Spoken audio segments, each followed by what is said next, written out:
Сәлеметсіздер балалар. Здравствуйте, ребята. Я рада приветствовать вас на уроке русского языка и литературы. Сегодня мы продолжаем изучать раздел «Герои и антигерои. Реальность и выдуманные истории».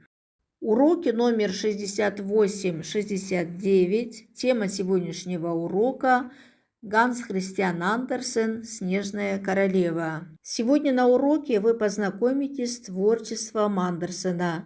Будете составлять сюжетную линию к каждой истории из сказки «Снежная королева», определять приметы реального и волшебного мира, характеризовать героев, составлять диалог-расспрос между главными героями, самостоятельно конструировать высказывание и оценивать его с точки зрения полноты и логичности содержания, проводить исследовательскую работу по прочитанному произведению. Ганс Христиан Андерсен – датский писатель, который создал много романов, пьес, стихов. Но для всего человечества он прежде всего великий сказочник. Он написал более 150 прекрасных сказок, которые были переведены на 100 языков мира. Родился Ганс в бедной семье башмачника в старинном городе Оденце. Учился в школе для бедных. С 10 лет начал писать, а в 14 лет оставил родной дом и уехал в Копенгаген. В своих произведениях писатель стремился открыть чудесное в самых обычных предметах и явлениях. «У меня масса материала», – писал Андерсен. «Иногда мне кажется, будто каждый забор, каждый маленький цветок говорит: взгляни на меня, и тебе откроется история всей моей жизни. И стоит мне так сделать, как у меня готов рассказ о любом из них». Он стал всемирно знаменит. Во всех европейских столицах готовы были без конца принимать и чествовать великого сказочника. Родной город Оденсе объявил его своим почетным гражданином.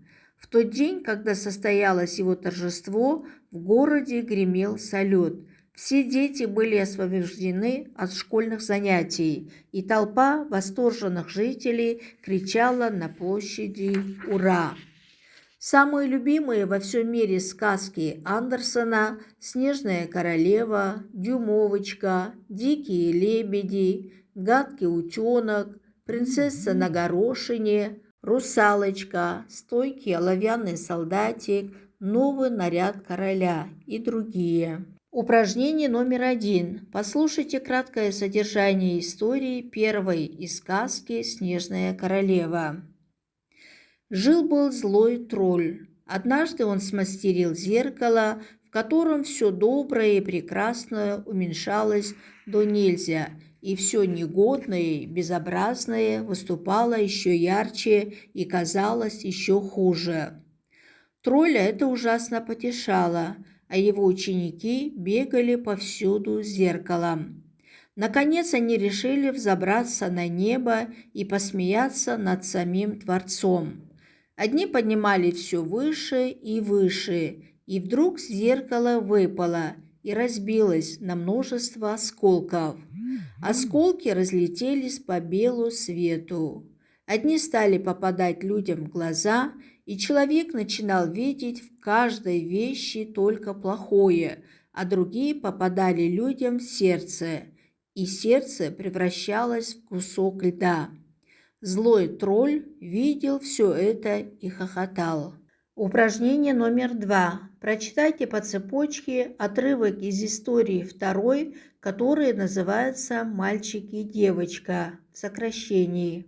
Упражнение номер 3. Ответьте на вопросы. Тонкие вопросы. Первый вопрос. Как зовут главных героев сказки? Мальчик Кай и девочка Герда. Второй вопрос. О чем разговаривали дети с бабушкой? О действительном существовании Снежной королевы. Третий вопрос. Что случилось с Каем, когда он с Гердой рассматривал книжку с картинками? Распахнулось окно, и осколок зеркала попал Каю в сердце и сделал его злым. Четвертый вопрос. Что говорили люди о Кае после того случая? Что он удивительно способный мальчуган. Пятый вопрос. К чьим саням Кай привязал свои санки? Кай привязал свои санки к саням Снежной Королевы. Толстые вопросы. Первый вопрос. Почему Кай видел в каждой вещи только плохое? Потому что осколки являются частями зловещего зеркала тролля, и они попали ему в глаза и сердце. Второй вопрос. Зачем Кай привязал к большим белым саням Снежной Королевы свои санки? Чтобы уехать с королевы от бабушки и Герды. Третий вопрос. Как вы считаете, почему поцелуй Снежной Королевы был холоднее льда? Потому что Снежная Королева была злой, ее душа была холодной и беспощадной. Четвертый вопрос. Почему мальчик позабыл и Герду, и бабушку? Когда королева поцеловала Кая, он забыл про свою бабушку и Герду. Пятый вопрос. Почему теперь Снежная Королева не казалась Каю ледяною? Потому что от ее поцелуя Кай стал таким, как Снежная Королева. Упражнение номер 4. Найдите в тексте описание Снежной Королевы и прочитайте, какие прилагательные использует автор. Выпишите их. Это была высокая, стройная, ослепительная белая женщина, Снежная Королева. И шуба, и шапка на ней были из снега. Как она была хороша. Упражнение номер 5. Какие сравнения вы встретили в тексте? С чем сравниваются глаза Снежной Королевы, а морозные узоры? Почему? Глаза Снежной Королевы сравниваются с двумя ясными звездами, но в которых не было теплоты и покоя. Морозные узоры сравниваются с цветами, а также в сказке звук бури сравнивается со звуками старинных песен. Упражнение номер 6. Слова какой части речи выделены в тексте? Объясните, какие чувства и настроения выражают данные слова. Ай – испуг, фу – отвращение, данные слова – междометия. Упражнение номер 7. Послушайте краткое содержание 3-6 истории. Составьте план краткого пересказа и передайте содержание согласно плану. План истории. Первое. Память Герды. Второе. Встреча с принцессой. Третье. Дочь атаманши. Четвертое. Лапландия. Упражнение номер 8. На основе краткого пересказа составьте сюжетную линию, соблюдая логическую цепочку. Поиски Кая, старушка-чародейка, розы и память, невеста ворона, жених принцессы, нападение разбойников, северный олень дочки атаманши, встреча с финской в Лапландии.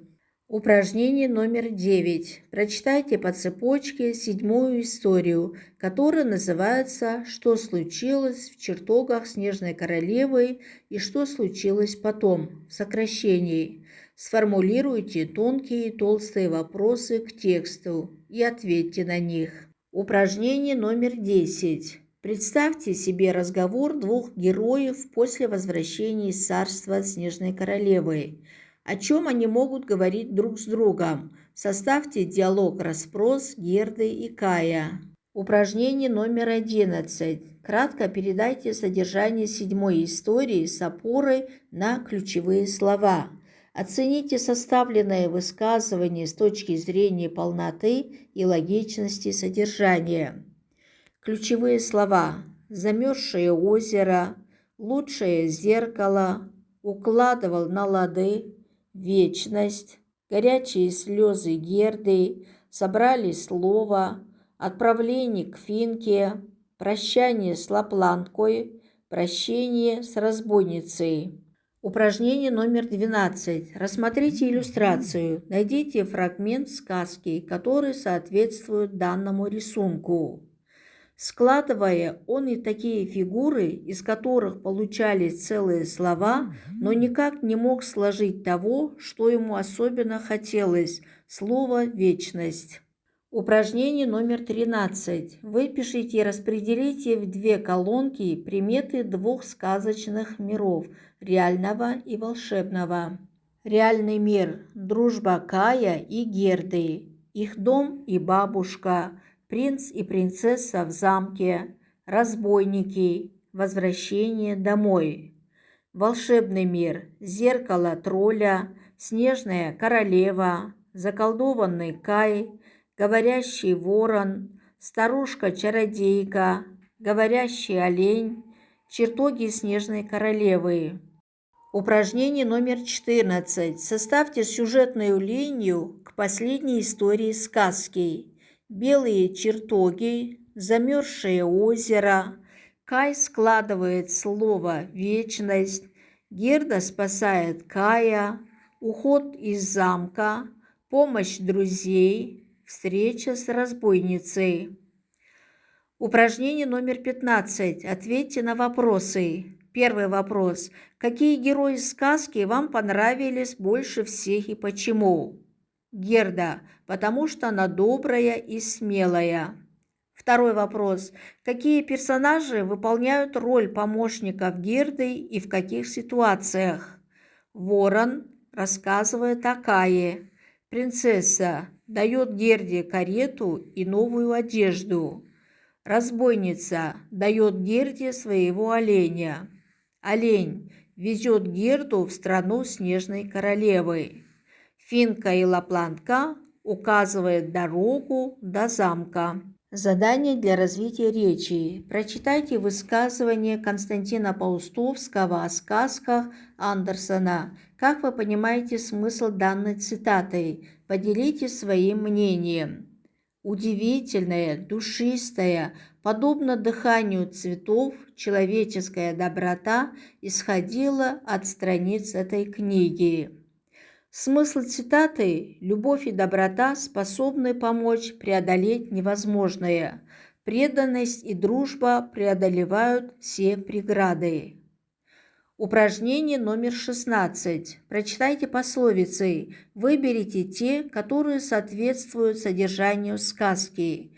В этом вам помогут ответы на вопросы. Как Герде удалось разрушить чары снежной королевы и освободить Кая? Какие качества помогли Герде пройти все преграды? Первая пословица. Терпение и труд все перетрут. Вторая пословица. Добро побеждает зло. Третья пословица. Надежда умирает последней. Четвертая пословица. Век живи, век учись. К первому вопросу соответствуют вторая, третья пословицы. Ко второму вопросу соответствует первая пословица. Спасибо вам за урок. До следующей встречи.